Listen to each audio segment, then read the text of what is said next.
we came here with the idea of finding a correlation, a connection between sound, movement, and matter.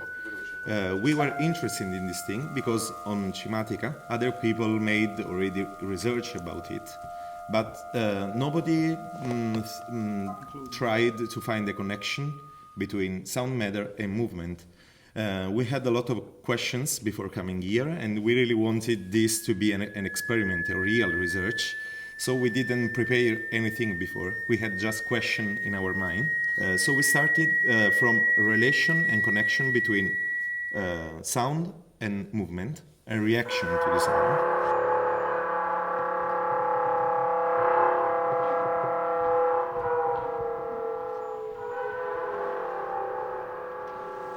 Adesso solo per abituarci a diverse frequenze, Cristian vi manderà una serie di sequenze random che cambiano di continuo e voi cercate di sentire proprio queste differenze tra una frequenza e l'altra nelle vostre lezioni concorrenze.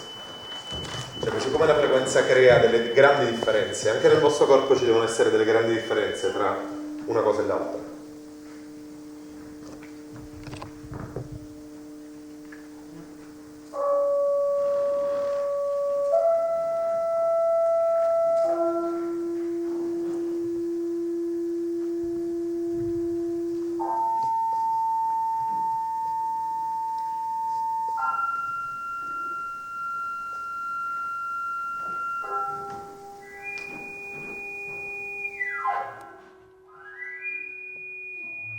And we saw that there are subjectivity and objectivity in these reactions, because the three performers that are divided in this research, they don't see each other during the work.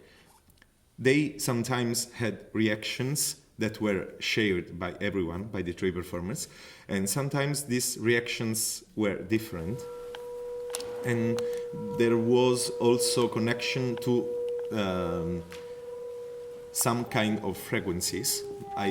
For example, because in sound there is like a metaphoric field that is hidden under sound, and people that was reacting to that frequencies had sometimes similar, sometimes also the perfectly same reactions.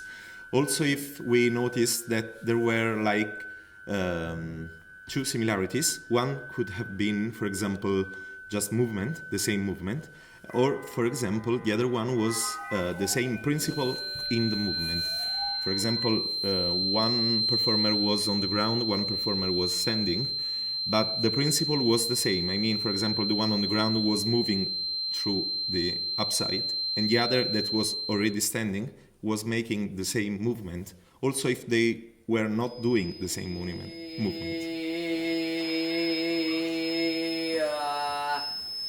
I could tell from these guys that they knew what they were doing. You had a very specific plan. You knew what you were researching, and you knew what you were doing. You want to do this and this and this. So I thought I'll just observe and I'll just write down what I see as an observer outside. And these drawings just came. You know, like I was using the performer's body mostly, and some of the sounds, but mostly the sound through the performer's body to just see the lines, and use different tools, and just let my mind be as free as you want the performer's mind to be. So I'm just observing and drawing and writing down as freely as possible. And I think it's interesting that it connected. There was some of the same thoughts without really knowing that they were the same. Maybe I'm unconsciously tapping into that, just trying to let my hand sort of move like your bodies, sort of trying to see what. And of course, some of that is me, you know. We talked about that. So some of it's conscious, but some of it is just like the drawings today. I wasn't consciously trying to make them simple. It was just the tool that I was using, the brush and the bodies and the sound. Is just trying to let that sort of move. Yeah. It was your performance. It was, yeah. So we were sort of filtering each other with the sound going through my head, and your body's going through my head, down through the brush, and the sound going through you and out through the body. It's very interesting. So I'm trying to keep that channel open, and not saying a lot about it. I'm just saying what I see.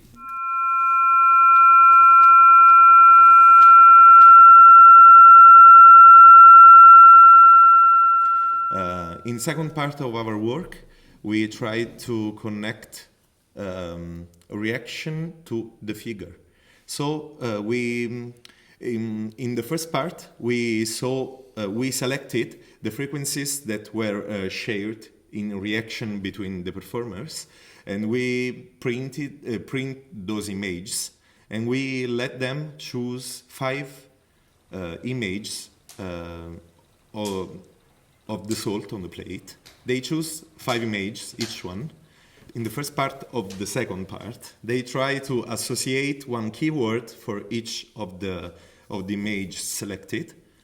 And then they make an improvisation based on that keyword they selected. Then they just make an improvisation connected to the shape on the image. So not to the symbol or the idea connected to the image, but just the shape of the image.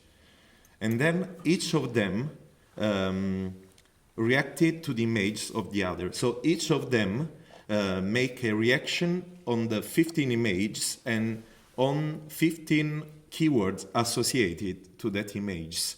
Then we made like a grid in which we make a comparison between key concept and reaction to the shapes.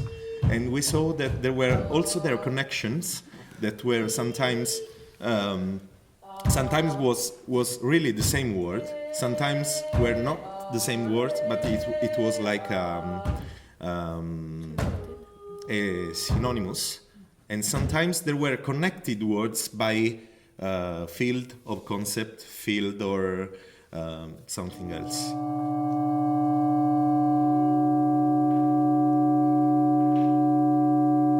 And today we can say at the end of our research that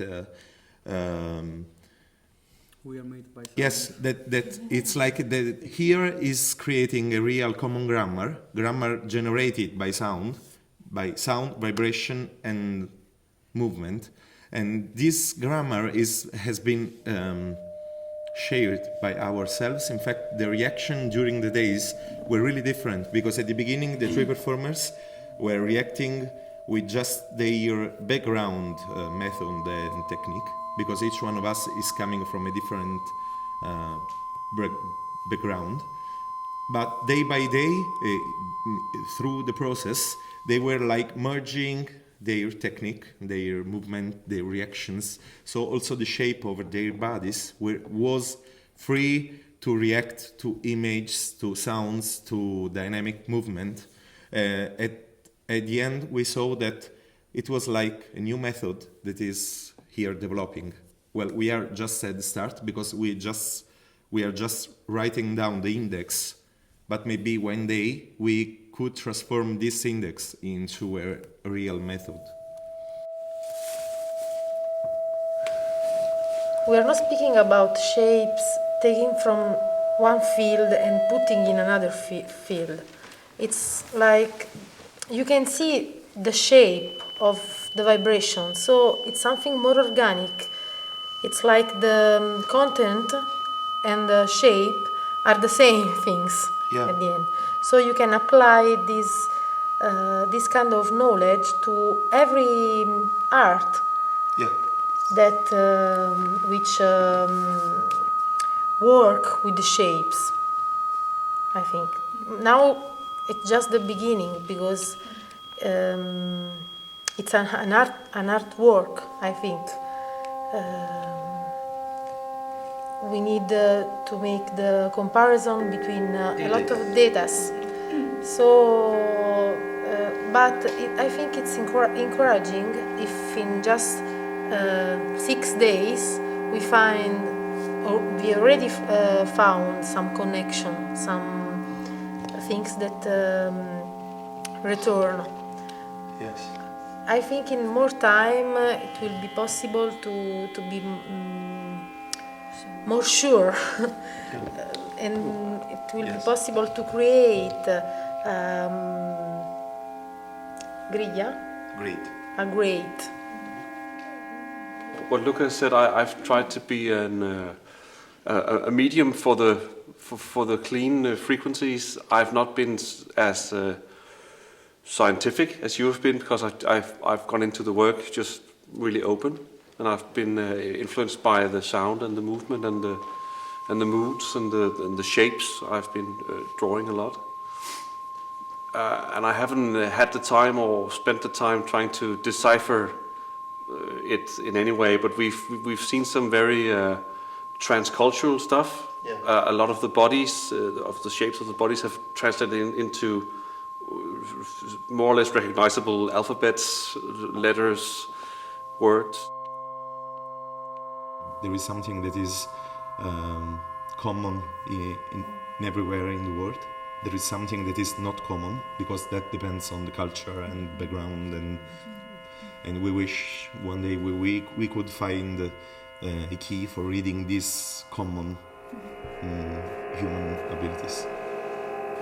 This can be a way to prove in some way that these similarity are not casuality, just casuality, is the fruit of the same principle. So the principle in this case, and always, is the vibration. So it's a trip to discover that at the beginning of all, as the scientists say, there is sounds, and the sounds create shapes. It's the shape of the common life in this way. So we can apply this to, I think, to all things.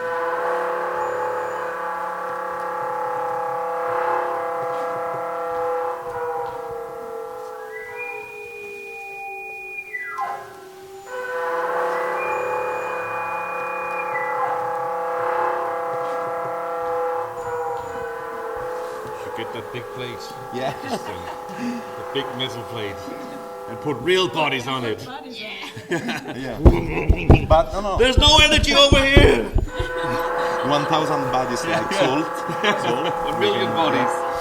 Million bodies. Yeah.